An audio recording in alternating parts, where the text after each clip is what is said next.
Hi everyone, this is Layla from Women on the Road. I'm on day 3 of lockdown in rural France, and it sounds like a Sunday around here. There's one car that just drove by, and I think another one drove by a few minutes ago. There's no one around.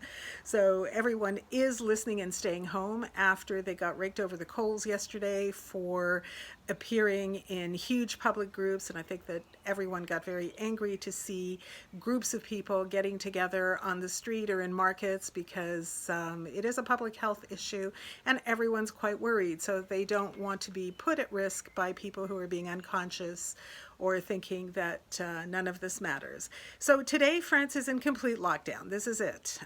We've been told to stay off the streets. We've been told to stay home. In fact, as the president said, we weren't told to, we were ordered to stay home. There are 6 reasons why we are allowed to leave the house, but to leave the house we have to download a form from a government website. We have to fill out the form and have it with us at all times, including our ID.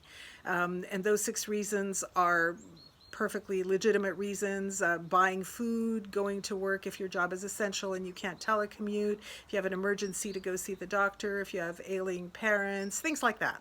So it's all pretty legitimate, and I don't think anyone's really arguing too much about it. Although I just did get a call from my vet saying that 2 of my cats were due for a vaccination, and it seems that I'm supposed to bring them in on Friday. So I'm not quite sure which box I'm going to tick on the form, because there isn't one for taking animals to the vet for vaccination. So we'll see about that. Anyways, they do need them, so I'm going to take them in.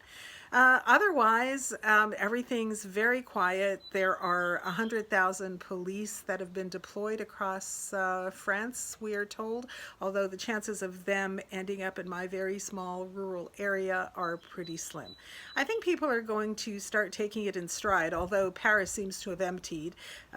That's a really strange thing. I understand that people want to go and stay with their families, and their families may have gardens and larger houses, and it's a better place to be on lockdown.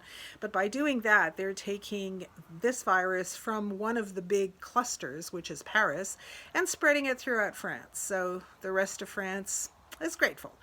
Otherwise, I wanted to ask you, is there anything that you have to do now that you have to do yourself that somebody else would have done for you before this lockdown? Because in my case, you can see the ladder behind me. There's a little bit of do-it-yourself going on. And also, I'm really bad with the selfie stick, so I don't even know if I can show you this, but there are 2 trees sitting there. Now, those trees would normally have been planted by a young man who comes and takes care of the garden. Well, that young man seems to have disappeared. I don't think that he is working. I'm not sure. He hasn't answered my messages. So those trees can't stay in their pots for too long, so they're gonna go into the ground. And guess who's going to do that? So let me know if there's anything that you're doing that you would not normally be doing. And yeah, it's a lesson. All right, thank you, and talk to you tomorrow.